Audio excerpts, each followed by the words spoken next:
60세 넘어서 큰 차 사고, 큰 집 사고, 그거 다 병입니다. 무슨 병이냐고요? 내 노후 망치는 병입니다. 제가 30년 넘게 은퇴자들 자산관리 상담하면서 본 가장 안타까운 케이스들이 뭔지 아십니까? 바로 60대 넘어서 쓸데없는 거 사느라 평생 모은 돈 다 날린 분들입니다.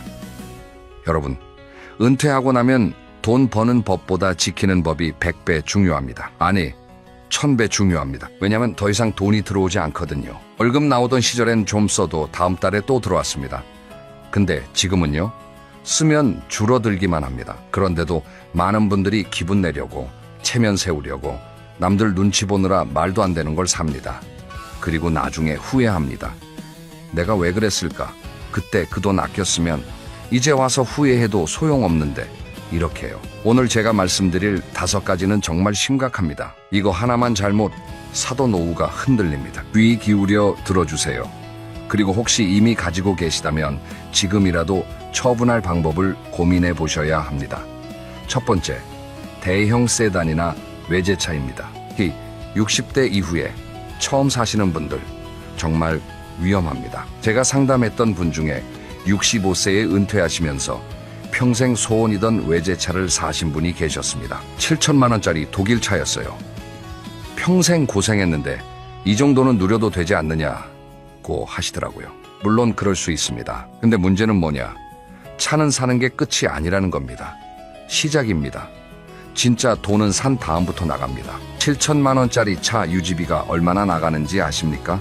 먼저 보험료부터 봅시다. 65세 이상 고령 운전자, 거기다 비싼 차면 보험료가 연간 300만 원 넘어갑니다. 한 달에 25만 원입니다. 그 다음 자동차세.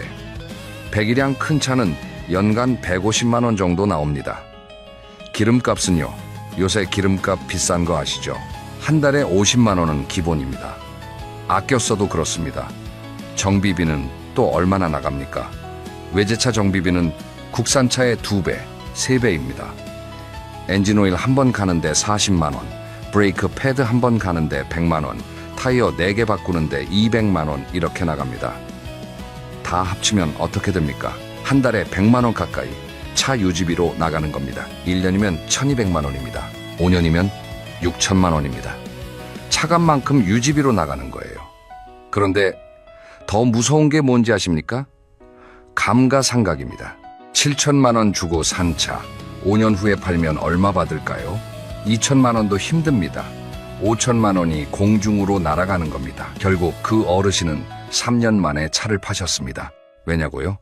유지비가 너무 많이 나가서 생활비가 모자라기 시작한 겁니다. 연금 받아봤자 한 달에 200만 원인데 거기서 차 유지비로 100만 원 나가면 남는 게 100만 원밖에 없잖아요. 그 어르신이 제게 하신 말씀이 지금도 기억납니다. 내가 차를 샀는지 차가 나를 샀는지 모르겠어요. 정말 맞는 말씀입니다. 차 때문에 인생이 끌려가는 거예요. 여러분, 차가 나를 대변해 준다는 생각 버리세요. 60대 넘어서 무슨 과시가 필요합니까? 이미 인생 다 사셨잖아요. 증명할 것도 없잖아요. 그런데 왜 비싼 차를 타야 합니까? 시동만 걸어도 돈 10,000원씩 버리는 겁니다. 그 돈으로 맛있는 거 드시고 여행 다니시고 손주들한테 용돈 주시는 게 훨씬 낫지 않습니까? 필요하면 차는 사세요. 근데 적당한 거 사세요. 2천만 원에서 3천만 원 사이 국산 중형차면 충분합니다. 유지비도 적게 들고 팔 때도 값이 많이 안 떨어집니다. 두 번째, 전원주택입니다. 이거 정말 조심하셔야 합니다. 특히 도시에서 평생 사신 분들 은퇴하면서 전원주택 가는 거 로망 아닙니까? 제가 상담했던 68세 어르신이 계셨습니다. 은퇴하시고 경기도 어느 시골에 전원주택을 사셨어요. 3억 5천만 원짜리였습니다. 마당도 넓고 텃밭도 있고 정말 그림 같더라고요. 처음 6개월은 좋으셨답니다. 공기 좋고 조용하고 텃밭에서 상추 키우고 토마토 키우고 행복하셨대요. 근데 1년 지나니까 문제가 보이기 시작했습니다. 첫 번째 문제, 관리가 너무 힘든 겁니다. 마당의 잡초가 얼마나 빨리 자라는지 아십니까? 일주일만 안 뽑으면 정글이 됩니다. 허리 아픈 거 참고 잡초 뽑는데 뽑고 나면 허리가 안 펴져요. 아무도 문제입니다. 처음엔 예쁘다고 심었는데 크고 나면 가지치기 해야 합니다. 1년에 2번은 해야 해요. 근데 60대 후반에 사다리 타고 올라가서 전지가위로 나무 자르는 게 얼마나 위험한지 아십니까? 떨어지면 큰일 나요. 두 번째 문제. 수리비가 장난 아닙니다. 아파트는 관리사무소가 알아서 해줍니다. 근데 전원주택은 전부 내가 해야 해요. 보일러 고장나면 수리비 200만 원, 지붕 세면 방수, 공사 500만 원, 외벽 페인트 칠하는데 300만 원 이렇게 나갑니다. 겨울엔 난방비도 엄청납니다. 전원주택은 보통 평수가 크잖아요. 40평, 50평 이렇게 되는데 난방비가 한 달에 100만 원씩 나갑니다. 겨울 석 달이면 300만 원입니다. 세 번째 문제, 외롭습니다. 처음엔 조용한 게 좋은데 시간 지나면 외로워요. 이웃도 없고 친구도 멀고 병원도 멀고 급하게 아프면 응급차 부르는데도 시간이 오래 걸립니다. 그 어르신은 결국 2년 만에 전원주택을 팔기로 결심하셨습니다. 근데 여기서 또 문제가 생깁니다. 안 팔려요. 3억 5천만 원 주고 샀는데 2억 5천만 원에 내놔도 안 팔립니다. 왜냐고요? 전원주택 사려는 사람이 별로 없기 때문입니다. 젊은 사람들은 일자리가 도시에 있으니까 못 살고 나이 든 사람들은 이미 경험한 사람들이라 안 삽니다. 결국 1년 넘게 매물로 나와 있다가 2억에 겨우 팔렸습니다. 3억 5천만 원 주고 사서 2년 살고 2억에 판 겁니다. 1억 5천만 원 손해입니다. 거기다 2년 동안 들어간 관리비, 수리비, 난방비 합치면 2천만 원 넘습니다. 결국 1억 7천만 원을 날린 겁니다. 그 어르신이 제게 하신 말씀이 뭔지 아십니까? 전원주택은 그림으로만 봐야지 사서 살면 안 됩니다. 정말 맞는 말씀입니다. 여러분, 전원생활 하고 싶으시면 전원주택 사지 마시고 전원주택 펜션에 한 달 살아보세요. 한 달만 살아보면 압니다. 이게 내가 평생 살 곳이 아니구나 하고요. 세 번째, 지인이 추천하는 투자 상품입니다. 이거 정말 조심하셔야 합니다. 60대 이후에 이거 잘못 걸려서 평생 모은 돈 다 날리는 분들 정말 많습니다. 실제 사례 하나 말씀드리겠습니다. 70세 어르신이 계셨는데요. 교회에서 알게 된 지인이 찾아왔습니다. 좋은 투자처가 있는데 아는 사람들한테만 알려준다면서요. 뭐였냐고요? 비상장 주식이었습니다. 어떤 바이오 회사인데 곧 상장한다. 상장하면 10배는 오른다. 지금 5천만 원 넣으면 5억이 된다. 이런 식으로 꼬셨습니다. 그 어르신은 평생 모은 돈 5천만 원을 넣으셨습니다.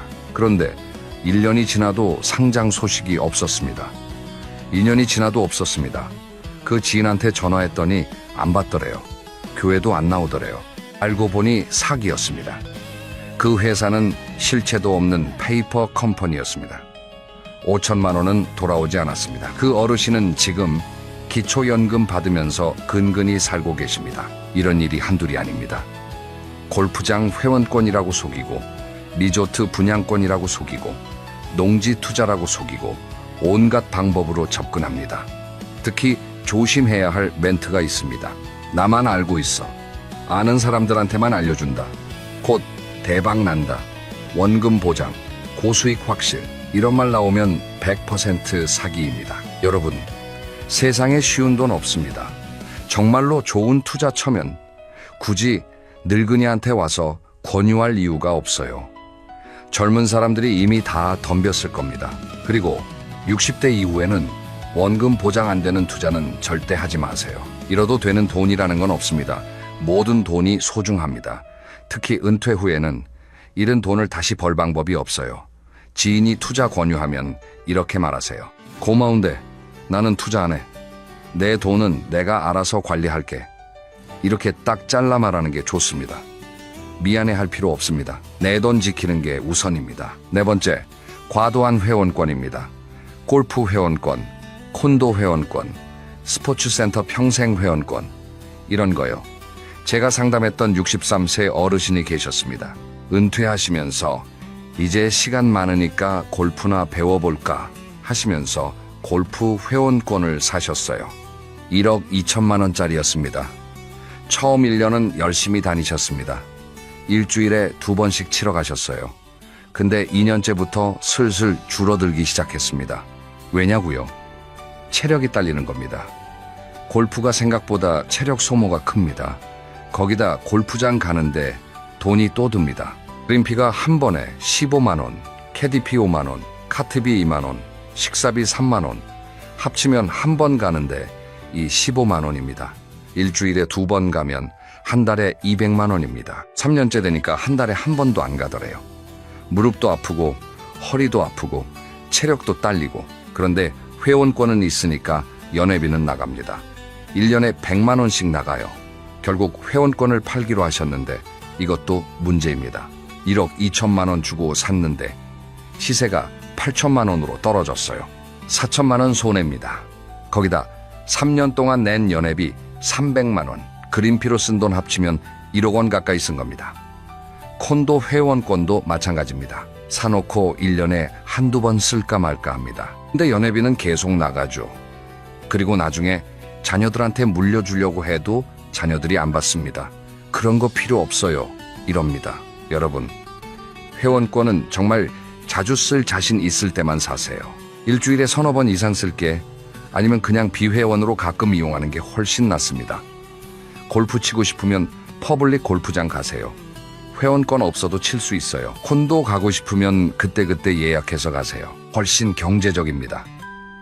회원권은 목돈 묶어놓는 겁니다. 그 돈을 은행에 예금해뒀으면 이자라도 받을 텐데 회원권으로 묶어놓으면 이자도 없고 오히려 관리비만 나갑니다. 60대 이후에는 현금 흐름이 가장 중요합니다. 목돈 묶어놓는 건 현금 흐름을 막는 겁니다. 피하셔야 합니다. 5번째, 자녀 명의로 드는 고액보험이나 저축입니다. 이거 정말 많이들 하시는데 아주 위험합니다. 제가 상담했던 66세 어르신이 계셨습니다. 아들이 35살인데 아직 결혼 준비 중이었어요. 그 어르신이 아들 결혼하면 돈 많이 들 텐데 미리 준비해줘야지 하시면서 아들 명의로 적금을 드셨습니다. 매달 200만 원씩 5년 납입하는 상품이었습니다. 5년 후면 1억 2천만 원이 됩니다. 좋은 의도셨죠. 자식 사랑하는 마음이셨어요. 근데 문제가 뭐였냐? 그 어르신 연금이 한 달에 300만 원이었어요. 거기서 적금으로 200만 원 나가면 남는 게 100만 원입니다. 생활비로 100만 원이면 빠듯합니다. 2년째 되니까 생활비가 모자라기 시작했습니다. 병원비 나가고 경조사비 나가고 이러면 적자가 나는 겁니다. 그래서 예금을 깨기 시작했어요. 3년째 되니까 아들이 결혼을 했습니다. 근데 집은 신랑 신부가 알아서 마련했어요. 요즘 젊은 사람들은 부모 도움 안 받고 스스로 하려고 합니다. 그럼 그 적금은 왜 든 겁니까? 결국 그 적금은 5년을 못 채우고 3년 만에 해지했습니다. 중도 해지하니까 이자를 거의 못 받았어요. 3년 동안 넣은 돈 7,200만 원이 7,300만 원이 돼서 나왔습니다. 100만 원밖에 안 늘었어요. 그 돈으로 뭐 했냐고요? 그동안 깨먹은 예금을 다시 채워 넣었습니다. 결국 제자리입니다. 3년 동안 허리띠 졸라매고 산 게 아무 의미 없게 된 거예요. 여러분, 자식 사랑하는 마음은 이해합니다. 근데 내가 먼저 살아야 자식도 돕습니다. 내가 쓰러지면 자식이 더 힘들어져요. 특히 고액보험은 조심하세요.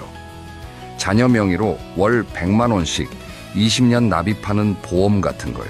이거 60대 후반부터 80대 후반까지 내야 한다는 겁니다. 80대에 월 100만 원 보험료 낼 수 있을까요? 못 냅니다.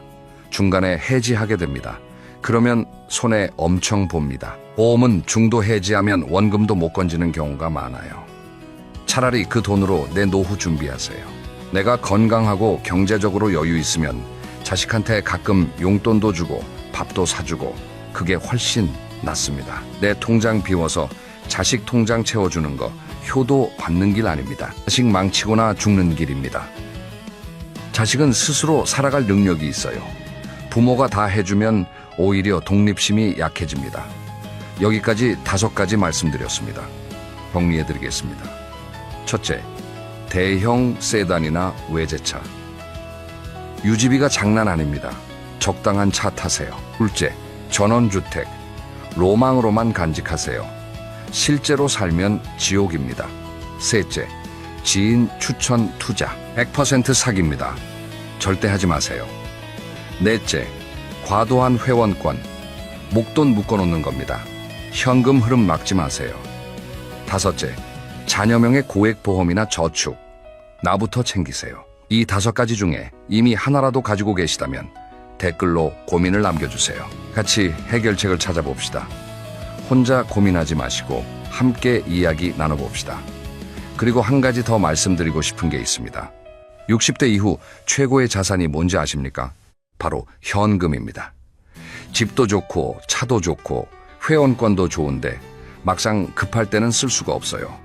당장 병원비 1,000만 원 필요한데 집 팔 수는 없잖아요. 차 팔아봤자 얼마 안 됩니다. 근데 현금이 있으면요, 바로 쓸 수 있습니다.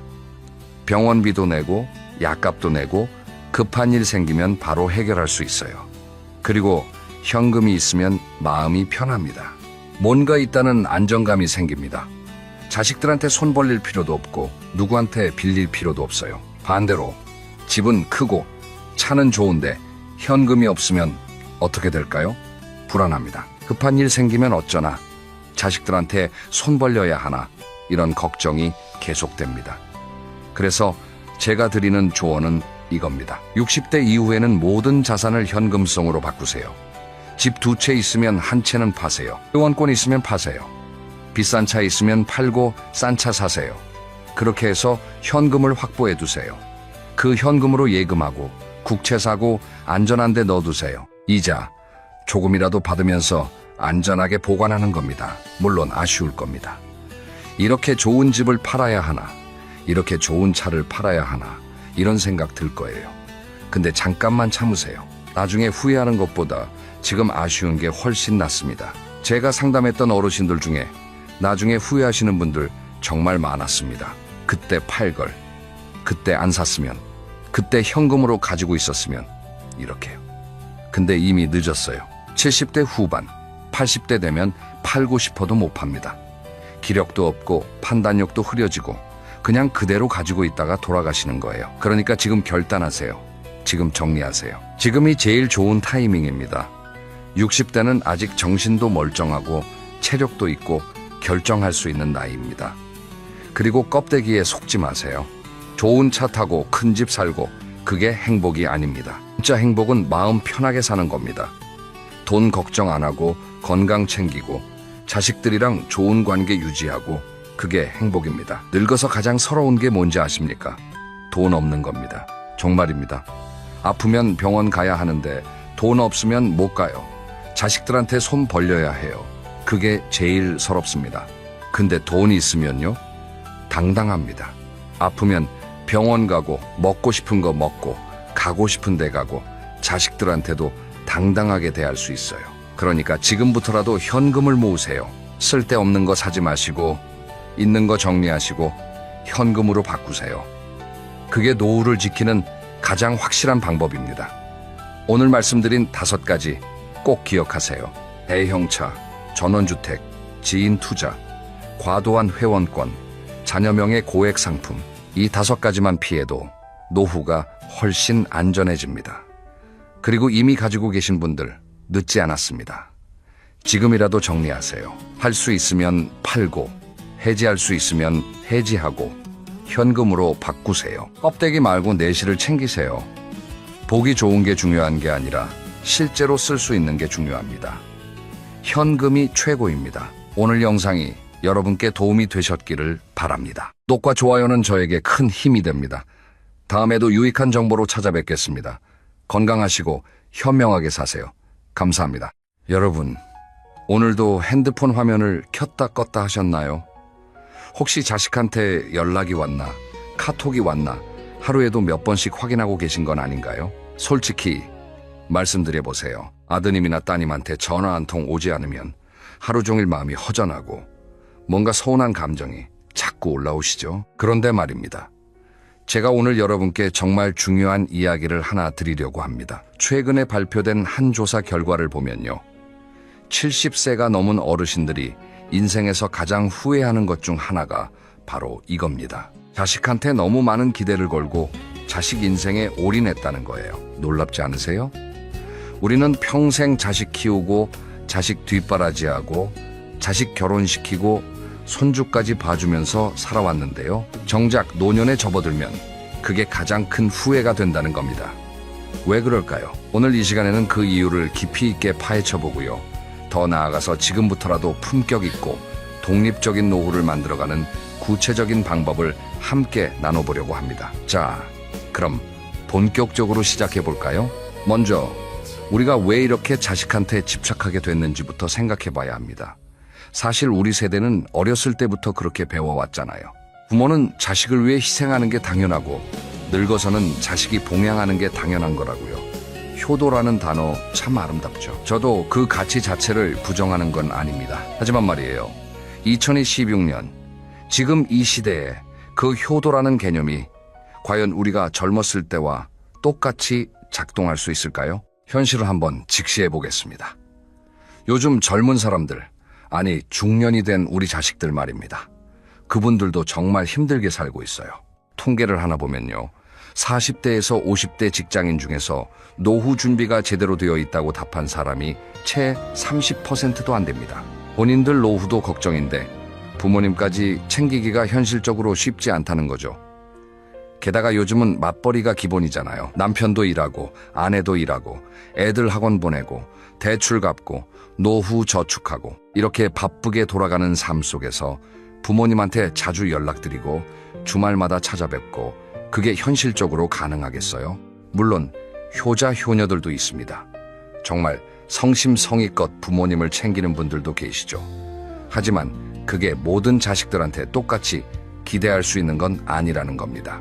그리고 설령 자식이 연락을 자주 한다고 해도요. 그게 진심에서 우러나오는 게 아니라 의무감 때문이라면 오히려 서로에게 부담이 되는 거 아니겠어요? 여기서 한 가지 질문을 던져볼게요. 여러분은 왜 자식한테 연락이 오기를 바라시나요?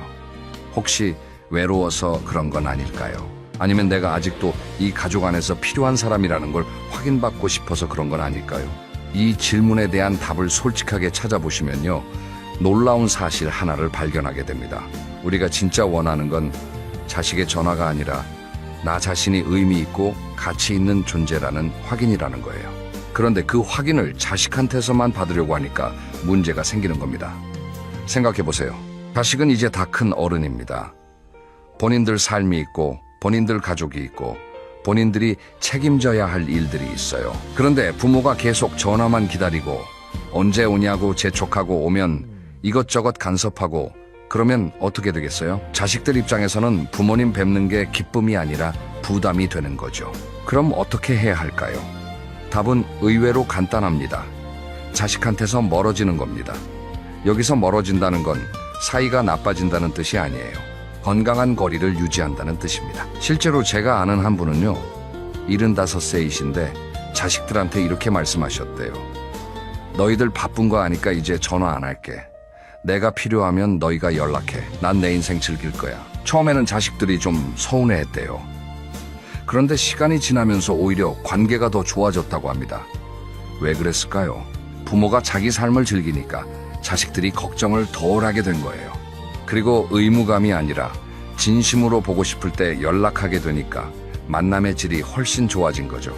억지로 하는 효도보다 진심에서 우러나오는 한 번의 방문이 훨씬 더 따뜻하잖아요. 자, 그럼 이제부터 본격적으로 어떻게 하면 자식과 건강한 거리를 유지하면서 품격 있는 노후를 만들 수 있는지 구체적인 방법을 알려드리겠습니다. 첫 번째로 가장 중요한 건요. 나만의 커뮤니티를 만드는 겁니다. 여러분, 혹시 파크 골프라고 들어보셨어요? 요즘 중장년층 사이에서 엄청나게 인기가 많은 운동인데요. 골프보다 훨씬 쉽고 비용도 저렴하고 야외에서 친구들이랑 같이 할 수 있어서 정말 좋습니다. 제가 아는 한 분은 65세에 파크 골프를 시작하셨는데요. 지금은 거기서 만난 친구들이랑 일주일에 3번씩 만나신대요. 같이 운동도 하고 끝나고 커피도 마시고 가끔은 여행도 다니고요. 그분 말씀이 뭐냐면요. 자식보다 파크 골프 친구들이 더 자주 보고 더 편하다는 겁니다. 처음 들으면 좀 충격적인 말일 수도 있어요. 자식보다 친구가 더 좋다니 이게 말이 되냐 싶으시죠? 그런데 생각해 보세요.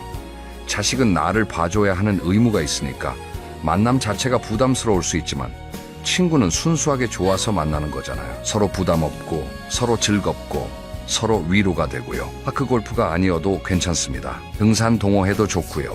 탁구 동호회도 좋고 노래 교실도 좋고 서예 교실도 좋습니다. 요즘은 지역문화센터나 노인복지관에서 정말 다양한 프로그램을 운영하고 있어요. 스마트폰 교실, 사진 촬영 교실, 요가, 댄스, 스포츠까지 없는 게 없습니다. 중요한 건 뭐냐면요.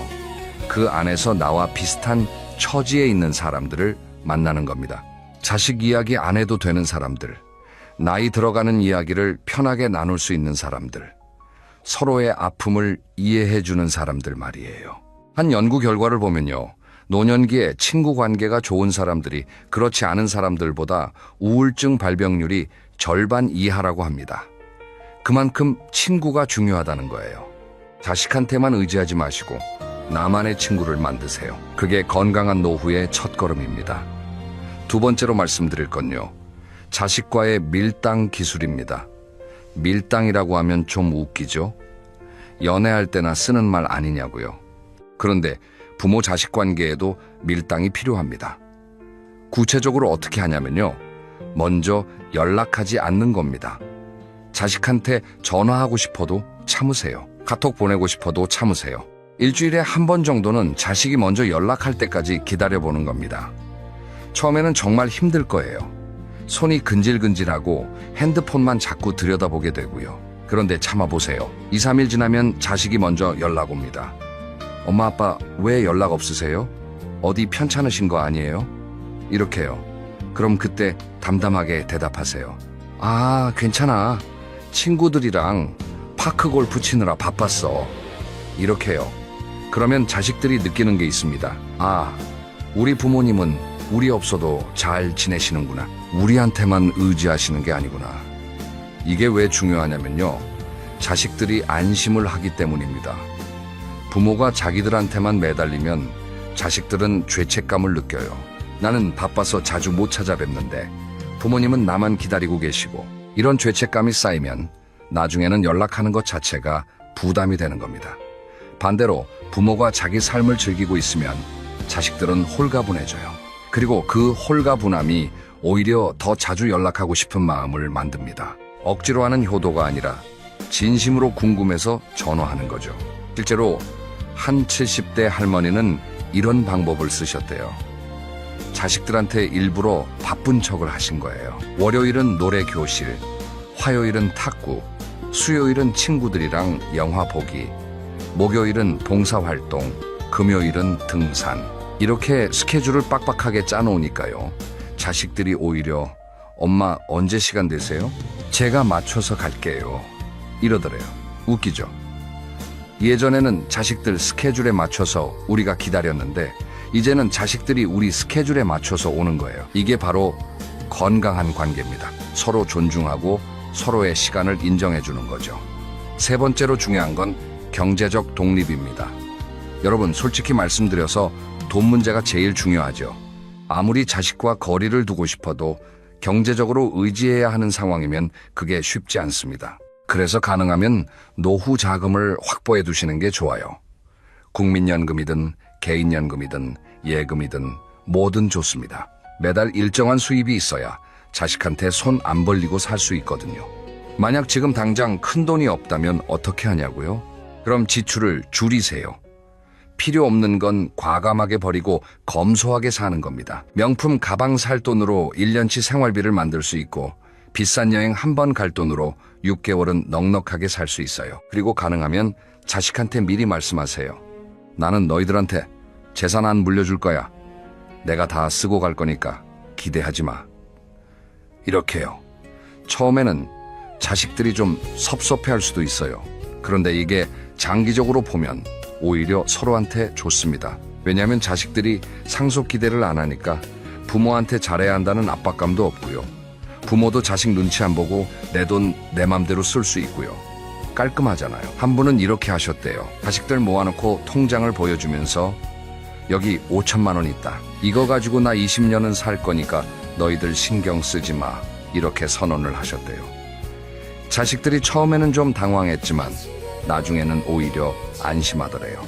부모님이 경제적으로 독립적이니까 우리가 매달 용돈 드려야 하나 고민 안 해도 되고, 부모님도 눈치 안 보고 하고 싶은 거 하시고, 이게 바로 성숙한 부모 자식 관계입니다. 물론 경제적으로 여유가 있으면 자식한테 가끔 용돈도 주고 손주한테 선물도 사주고 그럴 수 있죠. 그런데 그것도 내가 여유 있을 때 내 의지로 하는 거지, 자식이 기대하고 바라고 그래서는 안 된다는 겁니다. 자, 여기까지가 자식과 건강한 거리를 유지하는 3가지 핵심 기술이었습니다. 첫째, 나만의 커뮤니티 만들기. 둘째, 먼저 연락하지 않는 밀당의 기술. 셋째, 경제적 독립 유지하기. 이 3가지만 잘 지켜도 여러분의 노후는 확실히 달라질 겁니다. 그런데 말이죠, 이런 이야기를 하면 꼭 이렇게 말씀하시는 분들이 있어요. 그래도 자식인데 그렇게까지 해야 하나요? 좀 외롭지 않을까요? 여러분, 외로움과 고독은 다릅니다. 외로움은 누군가가 필요한데 없을 때 느끼는 감정이고요. 고독은 혼자 있지만 충만한 상태를 말해요. 우리가 추구해야 할 건 외로움이 아니라 고독입니다. 실제로 일본의 한 작가는 이런 말을 했어요. 노년의 품격은 혼자서도 즐거울 수 있는 능력에서 나온다. 정말 명언이죠. 자식이 없어도, 친구가 없어도 나 혼자 책 읽고 산책하고 음악 듣고 그림 그리고 이렇게 즐거울 수 있는 사람, 그게 진짜 품격 있는 노인입니다. 한 70대 할아버지는 이렇게 사신대요. 매일 아침 6시에 일어나서 근처 공원에서 1시간 산책을 하시고요. 집에 와서 간단하게 아침 먹고 신문 읽고 오전에는 독서를 하십니다. 점심 먹고 낮잠 30분 자시고요. 오후에는 동네 도서관에 가서 봉사활동을 하시거나 친구들 만나서 차 마시고요. 저녁에는 TV 보시다가 10시쯤 주무십니다. 이분 자식들이 한 달에 한 번 정도 찾아오는데요. 올 때는 정말 반갑게 맞이하시고 갈 때는 조심히 가라 하시고 미련 없이 보내신대요. 그리고 다음 날부터 또 본인 일과대로 사신대요. 자식들이 나중에 이런 얘기를 하더래요. 우리 아버지는 우리가 없어도 너무 잘 사셔서 오히려 우리가 필요한 건가 싶을 때가 있다고요. 그런데 그게 바로 이상적인 모습 아니겠어요? 자식이 없어도 잘 살고 자식이 오면 더 좋고, 또 한 분은 이런 방식으로 사십니다. 일주일에 한 번씩 혼자 영화관에 가서 영화를 보시는 거예요. 처음에는 혼자 영화 보는 게 좀 쑥스러웠대요. 주변에 다들 커플이나 친구끼리 온 사람들 뿐이고 혼자 온 노인은 본인밖에 없으니까요. 그런데 몇 번 하다 보니까 익숙해지더래요. 오히려 혼자 보는 게 더 편하고 영화에 집중도 더 잘 되고 끝나고 나서 여운을 혼자 음미하는 것도 좋더래요. 지금은 영화 보고 나서 근처 카페에서 혼자 커피 마시면서 그날 본 영화에 대해 일기를 쓰신대요. 이게 무슨 의미가 있냐면요, 혼자 있는 시간을 두려워하지 않게 된 겁니다. 자식이 안 와도 친구가 안 와도 나 혼자서도 충분히 즐겁고 의미 있는 시간을 보낼 수 있다는 자신감이 생긴 거죠. 그런데 여기서 오해하지 마셔야 할 게 있어요. 제가 자식을 멀리하라고 하는 게 자식을 사랑하지 말라는 뜻이 아닙니다. 오히려 반대예요. 진짜 사랑은 집착이 아니라 존중이거든요. 자식의 삶을 존중하고 자식의 시간을 존중하고 자식이 하고 싶은 일을 하도록 놔두는 것, 그게 진짜 사랑입니다. 반대로 자식한테 매일 전화하고 언제 오냐고 재촉하고 와서는 이것저것 간섭하고, 그건 사랑이 아니라 집착이에요. 한 심리학자는 이런 말을 했습니다. 부모의 진짜 사랑은 자식을 떠나보낼 줄 아는 능력이다. 맞는 말이에요. 자식은 언젠가는 독립해야 하고 부모도 언젠가는 자식을 놓아줘야 합니다. 그게 자연스러운 순리죠. 그런데 우리나라 문화에서는 이게 쉽지 않아요. 효도를 강조하는 문화다 보니까 자식을 놓아주는 게 마치 정이 없는 것처럼 여겨지기도 하고요. 하지만 이제는 바뀌어야 합니다. 시대가 변했으니까요. 2026년 지금 자식들도 본인들 먹고 살기 바쁜 세상입니다. 여기서 부모가 계속 자식한테 의지하려고 하면 결국 서로 힘들어져요. 차라리 부모가 먼저 독립하는 겁니다. 그러면 자식들도 숨통이 트이고 오히려 부모를 더 자주 보고 싶어 하게 됩니다. 실제 사례를 하나 더 말씀드릴게요. 한 75세 할머니는 5년 전까지만 해도 매일 자식들한테 전화하셨대요. 아들한테도 전화하고 딸한테도 전화하고 며느리한테도 전화하고요. 밥은 먹었는지, 회사는 잘 다니는지, 손주는 학교 잘 다니는지 이런 걸 다 챙기셨대요. 그런데 어느 날 며느리가 남편한테 이런 말을 하는 걸 우연히 들으셨대요. 당신 어머니 전화 너무 자주 오는 거 아니에요? 하루에 3번씩 전화하시면 저도 일을 못해요. 내가 자식들한테 짐이 되고 있었구나. 그날부터 할머니는 전화를 딱 끊으셨대요. 한 달에 한 번, 명절 때만 전화하기로 결심하셨대요. 처음 한두 달은 정말 힘드셨대요. 전화기만 보면 자식들 목소리가 듣고 싶고 손주들 얼굴이 보고 싶고요. 그런데 참으셨대요. 대신 뭘 하셨냐면요. 동네 복지관에 나가서 봉사활동을 시작하셨어요. 거기서 비슷한 처지의 할머니들을 많이 만나셨대요. 다들 자식 이야기를 안 해도 서로 통하는 게 있더래요. 같이 밥도 먹고 여행도 다니고 그러다 보니까 시간이 금방 갔대요. 그렇게 5년이 지났는데요. 지금은 어떻게 되셨냐면요. 오히려 자식들이 더 자주 연락하고 더 자주 찾아온대요. 예전에는 의무감에 어쩔 수 없이 전화 받고 찾아뵀다면 지금은 진짜 보고 싶어서 온다는 거예요. 그리고 와서 하는 말이 뭐냐면요. 엄마, 요즘 너무 젊어 보이세요. 뭔가 활력이 넘치시는 것 같아요. 이렇게 말한대요. 할머니가 자식들한테서 독립하니까 오히려 본인도 젊어지고 자식들과의 관계도 좋아진 거죠. 이 이야기에서 우리가 배울 수 있는 건 뭘까요?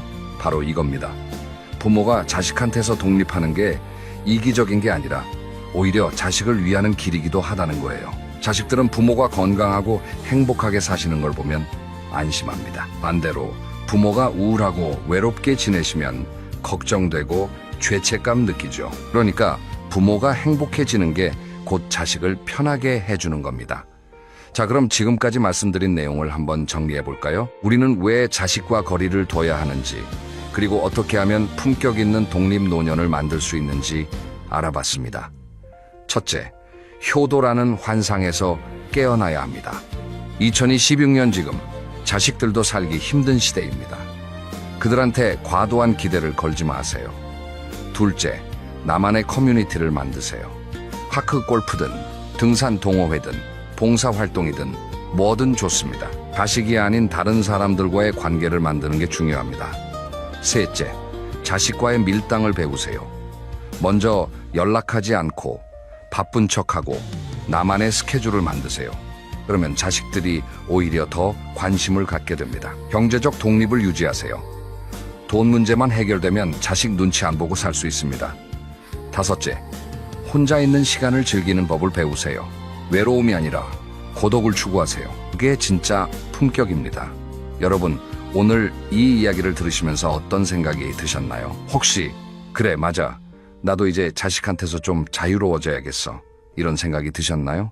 아니면 그래도 자식인데 어떻게 그렇게 하지? 이런 생각이 드셨나요? 어느 쪽이든 괜찮습니다. 중요한 건 오늘부터 작은 변화를 시작하는 거예요. 당장 내일부터 자식한테 전화 안 하기, 이렇게 극단적으로 할 필요는 없어요. 대신 이렇게 해보세요.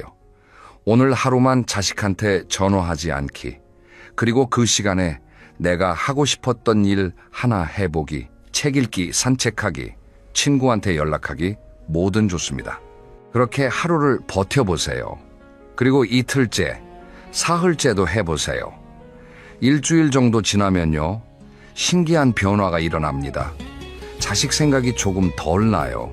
그리고 나 자신에게 집중할 수 있는 여유가 생깁니다. 또 한 가지 팁을 드리면요, 일기를 써보세요. 매일 자기 전에 오늘 하루 뭘 했는지, 어떤 기분이었는지 간단하게 메모해보는 거예요. 그러면 내가 자식 없이도 이렇게 많은 일을 하고 이렇게 의미 있는 하루를 보냈구나, 이게 눈에 보입니다. 그리고 한 달쯤 지나서 그 일기를 다시 읽어보세요. 아마 깜짝 놀라실 거예요. 자식 이야기가 거의 안 나와요. 대신 내 이야기, 내 친구 이야기, 내가 한 일 이야기로 가득 차 있을 겁니다. 그게 바로 독립노년의 시작입니다. 자식 중심의 삶에서 나 중심의 삶으로 바뀌는 거죠. 그리고 그 변화가 쌓이고 쌓이면 어느새 여러분은 품격 있는 노인이 되어 있을 겁니다. 마지막으로 한 가지만 더 말씀드리고 싶은 게 있어요. 혹시 지금 이 글을 보시면서 이런 생각 하시는 분 계신가요? 나는 이미 늦었어. 70 넘었는데 지금 와서 뭘 바꿔. 천만에요. 절대 늦지 않았습니다. 오히려 지금이 딱 좋은 타이밍이에요. 70이면 아직 20년은 더 사실 텐데요. 그 20년을 자식 눈치 보면서 우울하게 사실 건가요? 아니면 당당하고 즐겁게 사실 건가요? 선택은 여러분의 몫입니다. 그리고 그 선택을 오늘부터 시작하시면 됩니다. 내일부터가 아니라 오늘부터요. 지금 당장 핸드폰 내려놓고 밖에 나가서 산책 한번 해보세요. 그게 바로 독립노년의 첫걸음입니다. 여러분, 우리 인생은 한 번뿐입니다. 자식 키우느라 젊은 시절 다 보냈는데 노년마저 자식 눈치 보면서 살 순 없잖아요. 이제는 나를 위해 살 때입니다. 자식은 자식대로 잘 살고 나는 나대로 잘 살고 가끔 만나서 반갑게 웃고 그렇게 사는 게 진짜 행복한 가족 아닐까요? 억지로 매달리고 서로 부담 갖고 그러면서 사는 게 무슨 의미가 있겠어요? 오늘 이 이야기가 여러분께 작은 용기가 되었으면 좋겠습니다. 자식한테서 자유로워질 수 있는 용기, 나 자신을 사랑할 수 있는 용기, 혼자서도 행복할 수 있는 용기 말이에요. 그럼 오늘 영상은 여기서 마치겠습니다. 혹시 오늘 내용이 도움이 되셨다면 댓글로 여러분의 생각을 나눠주세요. 여러분은 어떻게 노후를 준비하고 계신가요? 자식과는 어떤 관계를 유지하고 계신가요? 서로의 이야기를 나누면서 함께 배워갈 수 있으면 좋겠습니다. 그리고 다음 영상에서는 좀 더 구체적으로 품격 있는 노년을 위한 실전 팁들을 알려드리겠습니다. 경제 관리는 어떻게 할 것인지, 건강은 어떻게 지킬 것인지, 취미 생활은 어떻게 만들어갈 것인지, 이런 실용적인 내용들로 찾아뵙겠습니다. 오늘도 건강하시고요. 행복한 하루 보내세요. 자식 전화 기다리지 마시고 먼저 나가서 친구들 만나고 운동하고 맛있는 거 드시고 그렇게 여러분 자신을 사랑하면서 사세요. 그게 바로 품격 있는 노년입니다. 감사합니다. 여러분, 혹시 이런 경험 있으신가요? 스마트폰으로 뭐 좀 하려고 하는데 잘 안 되죠. 그래서 아들한테 전화했더니 아이고, 그것도 몰라요? 라는 소리 듣고 기분 상하신 적 있으시죠? 아니면 며느리한테 물어봤다가 바쁜데 나중에요. 이런 말 들으면 정말 속상하잖아요. 저도 압니다. 요즘 세상이 너무 빨리 변해서 따라가기 힘드시죠. 은행 가면 창구는 줄어들고 기계만 늘어나 있고 병원 예약도 앱으로 하래, 쇼핑도 인터넷으로 하래. 뭐 하나 하려면 자식들 손 빌려야 하는 게 현실입니다. 그런데 말이죠. 오늘 제가 정말 놀라운 소식 하나 가지고 왔습니다. 이제 자식한테 물어볼 필요 없습니다. 아니, 자식보다 100배 더 친절하고 똑똑한 비서를 공짜로 쓸 수 있거든요. 그것도 공부할 필요도 없어요. 그냥 말만 하시면 됩니다. 믿기지 않으시죠? 그럼 오늘 제가 직접 보여드리겠습니다. 말 한마디로 병원 예약하고 쇼핑하고 옛날 사진 되살리고 손주한테 멋진 메시지까지 쓰는 방법. 지금부터 시작합니다. 자, 먼저 여러분이 알아야 할 게 하나 있어요. AI, 영어로 쓰면 AI, 이렇게 두 글자인데요. 인공지능이라고도 합니다. 이게 뭔지 어렵게 생각하실 필요 없습니다. 그냥 여러분, 스마트폰 안에 들어있는 똑똑한 비서라고 생각하시면 돼요. 이 비서는 절대 짜증 안 냅니다. 100번 물어봐도 친절하게 대답해주고요. 24시간 내내 깨어 있어서 새벽에 물어봐도 바로 답해줍니다. 게다가 월급도 안 줘도 돼요. 완전 공짜거든요. 인터넷만 연결되어 있으면 언제든지 쓸 수 있습니다. 그럼 이 비서를 어떻게 쓰냐고요? 정말 간단합니다. 공부하시면 안 됩니다. 그냥 명령하시면 돼요. 마치 집에서 가족한테 물 좀 갖다 줘 이렇게 말하듯이 스마트폰한테 날씨 알려줘 이렇게 말하기만 하면 됩니다. 여기서 중요한 게 뭐냐면요. 2016년 지금 이 음성 인식 기술이 정말 놀랍게 발전했다는 겁니다. 예전에는 표준어로 또박또박 말해야 알아들었는데 지금은 사투리로 말해도 다 알아듣습니다. 경상도 사투리도 되고 전라도 사투리도 되고 충청도 사투리도 되고요. 심지어 좀 발음이 부정확해도 잘 알아듣습니다.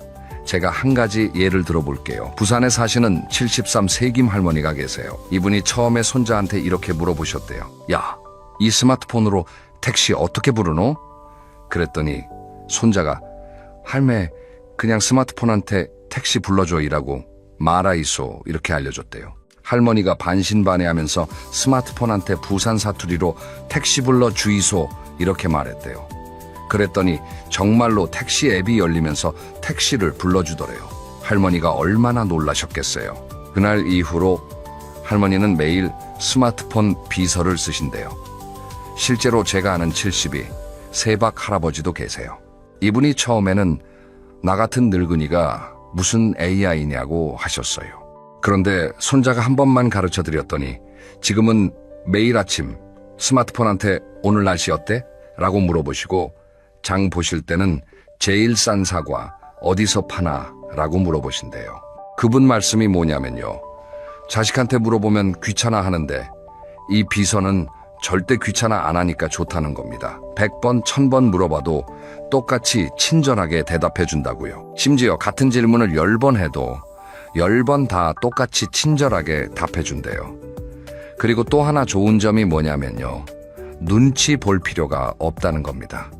자식한테 물어보면 아까도 말씀드렸잖아요.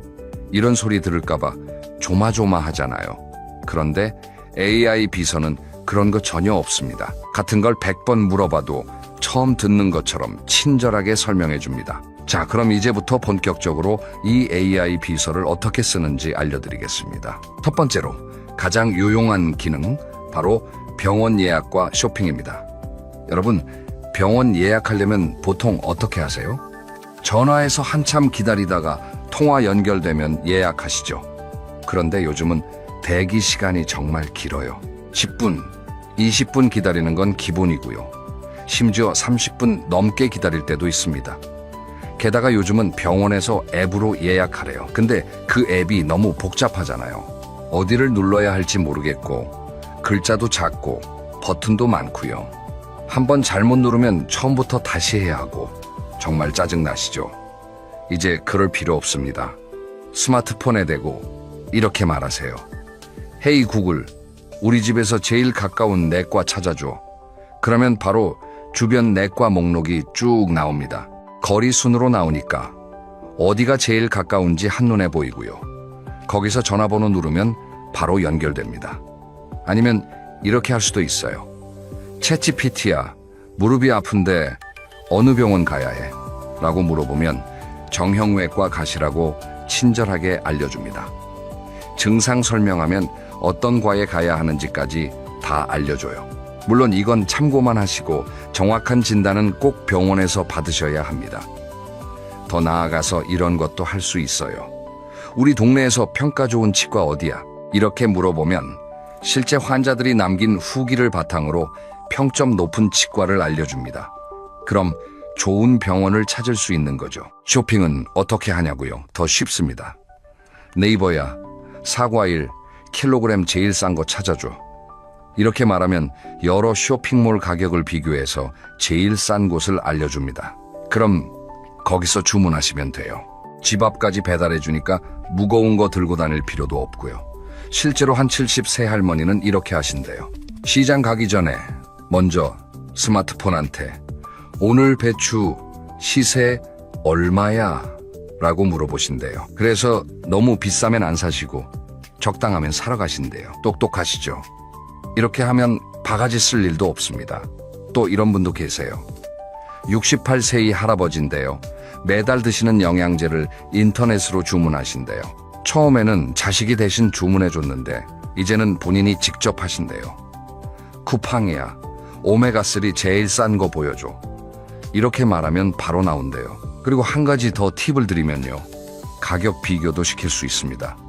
네이버야, 이 제품 어디가 제일 싸? 이렇게 물어보면 여러 쇼핑몰 가격을 한 번에 보여줘요. 그럼 제일 싼 곳에서 사시면 되는 거죠. 몇천 원이라도 아끼면 좋잖아요. 두 번째로 정말 감동적인 기능을 알려드릴게요. 바로 옛날 사진 복원입니다. 여러분, 집에 오래된 사진 있으시죠? 젊었을 때 사진, 돌아가신 부모님 사진, 결혼식 사진, 자식들 어렸을 때 사진, 이런 거 말이에요. 근데 오래되다 보니까 색이 바래고 흐릿해졌잖아요. 구겨진 것도 있고 찢어진 것도 있고요. 이제 그 사진을 다시 선명하게 만들 수 있습니다. AI가 자동으로 복원해 주거든요. 방법은 간단해요. 그 사진을 스마트폰으로 찍으세요.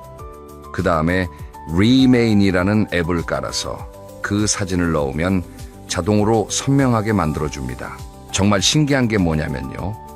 흐릿한 얼굴도 또렷하게 만들어주고 발렌색도 원래 색으로 되돌려줍니다. 심지어 흑백 사진을 컬러로 만들어주기도 해요. 옛날 사진이 마치 요즘 찍은 것처럼 선명해지는 겁니다. 한 75세 할아버지는 6.25 전쟁 때 찍은 사진을 복원하셨는데요.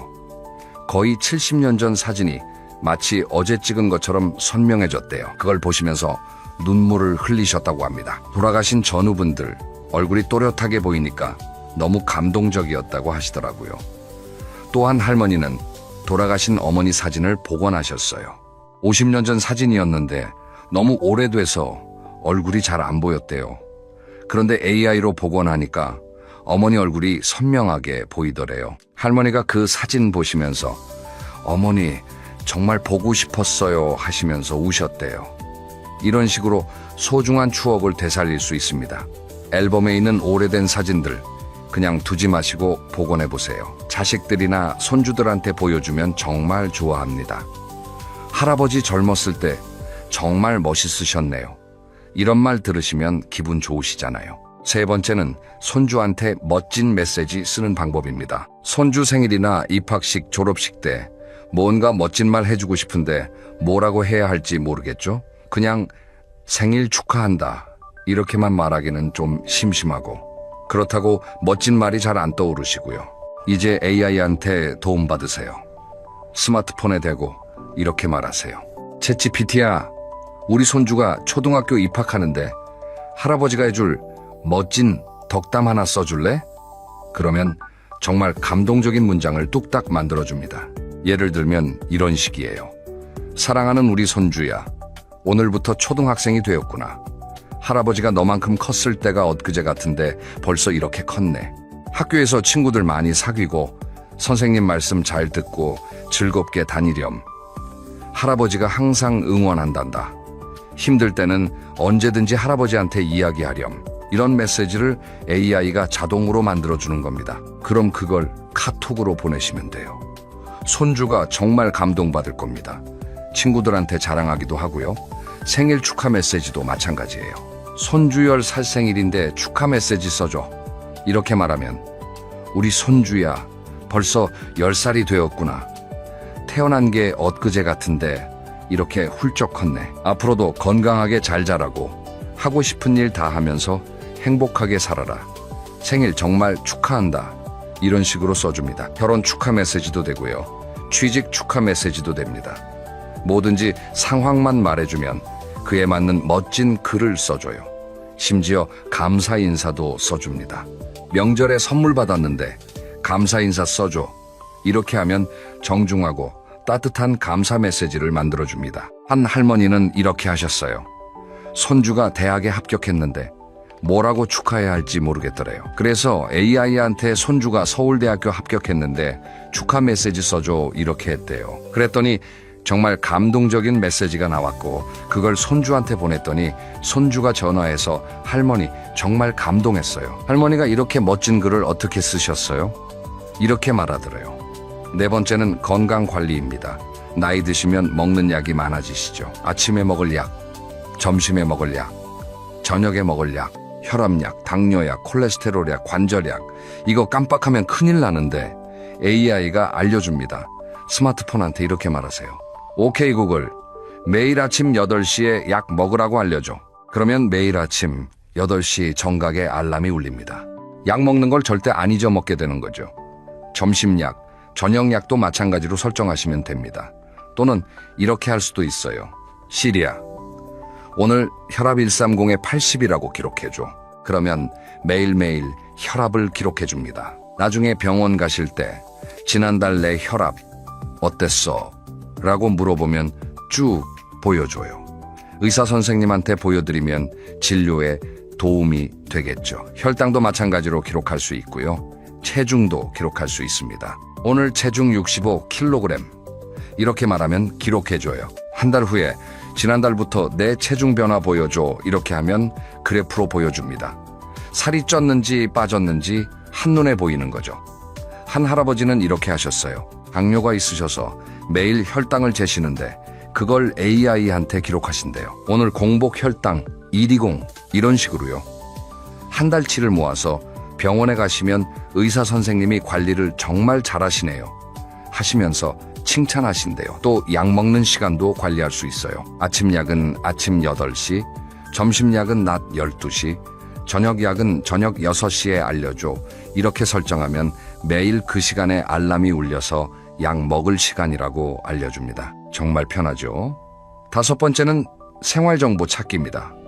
살다 보면 궁금한 게 정말 많잖아요. 그런데 자식한테 물어보기는 좀 그렇고 인터넷 검색하자니 어렵고요. 이럴 때 AI한테 물어보세요. 예를 들어 이런 거요. 김치 담글 때 소금은 얼마나 넣어? 이렇게 물어보면 정확한 비율을 알려줍니다. 배추 10kg 기준으로 천일염 500g 정도 필요합니다. 이런 식으로요. 요리 레시피도 다 알려줘요. 된장찌개 끓이는 법 알려줘. 이렇게 하면 재료부터 순서까지 친절하게 설명해 줍니다. 심지어 된장은 얼마나 넣어? 이렇게 구체적으로 물어봐도 대답해줘요. 요리책 필요 없는 거죠. 세탁 방법도 알려줘요. 모직 스웨터 어떻게 빨아? 이렇게 물어보면 찬물에 중성세제로 조심스럽게 빨래하라고 알려줍니다. 옷 관리법, 청소 방법 다 알려줘요. 화초 키우는 법도 알려줍니다. 난초물은 며칠에 한 번 줘? 이렇게 물어보면 일주일에 한 번 정도 주시면 됩니다. 겉흙이 마를 때 주세요. 이렇게 친절하게 알려줘요. 덕분에 화초를 더 잘 키울 수 있습니다. 심지어 법률 상담도 됩니다. 물론 정식 변호사는 아니지만 기본적인 정보는 알려줘요. 연금 몇 살부터 받을 수 있어? 상속세는 어떻게 되는 거야? 이런 질문에 기본 정보를 알려줍니다. 물론 중요한 일은 전문가와 상담하셔야 하지만 기초 지식을 얻는 데는 정말 유용합니다. 6번째는 외로움 달래기입니다. 혼자 계실 때 심심하시죠? 자식들은 바빠서 통화도 잘 못하고 친구들도 다들 바쁘고요. 이럴 때 AI와 대화하세요. 오늘 날씨 참 좋네. 이렇게 말하면 네, 맑은 날씨네요. 산책하시기 좋겠어요. 이렇게 대답해 줍니다. 요즘 나 무릎이 아파서 걱정이야. 이렇게 하면 병원에 가보시는 게 좋겠어요. 정형외과 진료를 추천드립니다. 이렇게 조언도 해줘요. 심지어 옛날 이야기도 들려달라고 할 수 있어요. 6.25 전쟁 이야기 해줘. 이렇게 하면 역사적 사실을 설명해 줍니다. 내가 젊었을 때는 말이야 하시면서 옛날 이야기 하시다가 모르는 부분 있으면 AI한테 물어보세요. 금방 알려줍니다. 한 할머니는 밤에 잠이 안 올 때 AI랑 대화하신대요. 잠이 안 와. 이렇게 말하면 따뜻한 우유 한 잔 드시거나 가벼운 스트레칭을 해보세요. 이렇게 조언해 준대요. 그러면서 자연스럽게 대화하다 보면 마음이 편안해진대요. 물론 AI가 사람을 완전히 대신할 수는 없습니다. 하지만 혼자 계실 때 말벗이 되어주는 건 분명합니다. 특히 밤늦게나 새벽같이 사람들한테 연락하기 어려운 시간에 AI는 언제든지 대화 상대가 되어줍니다. 7번째는 손주 숙제 도와주기입니다. 손주가 놀러 왔는데 숙제를 하고 있어요. 그런데 모르는 문제가 있대요. 예전 같으면 할아버지도 잘 모르겠는데 이렇게 말씀하셨겠죠. 이제는 AI한테 물어보세요. 삼각형 넓이는 어떻게 구해? 이렇게 물어보면 밑변 곱하기 높이 나누기 2입니다. 이렇게 알려줘요. 그럼 손주한테 알려주시면 됩니다. 손주가 할아버지 대박 어떻게 아세요? 이러면 얼마나 뿌듯하겠어요. 역사 문제도 마찬가지예요. 세종대왕이 언제 태어났어? 물어보면 바로 알려줍니다. 과학 문제, 사회 문제 다 됩니다. 손주 숙제 도와주면서 할아버지 할머니의 위상이 높아지는 거죠. 한 할아버지는 이렇게 하셨어요. 손주가 수학 문제를 못 풀고 있길래 스마트폰에 문제를 찍어서 AI한테 보여줬대요. 그랬더니 풀이 과정까지 자세하게 설명해 주더래요. 그걸 손주한테 알려줬더니 손주가 할아버지 천재세요 이렇게 말하더래요. 할아버지가 얼마나 기분 좋으셨겠어요. 여기까지 7가지 핵심 기능을 말씀드렸는데요. 영상이 도움되신다면 구독과 좋아요 꼭 부탁드립니다. 여러분의 응원이 저한테 큰 힘이 됩니다. 그리고 주변 어르신들한테도 이 영상 꼭 공유해 주세요. 자, 그럼 이제 실제로 어떻게 시작하는지 알려드릴게요. 먼저 스마트폰이 안드로이드 폰이냐 아이폰이냐에 따라 방법이 조금 다릅니다. 안드로이드 폰 쓰시는 분은 헤이 구글 또는 오케이 구글이라고 부르시면 됩니다. 처음 한 번은 설정을 해야 하는데요. 설정 방법은 간단합니다. 구글 앱을 열고 설정에서 음성 인식을 켜주시면 됩니다. 자식이나 손주한테 한 번만 도움받으시면 돼요.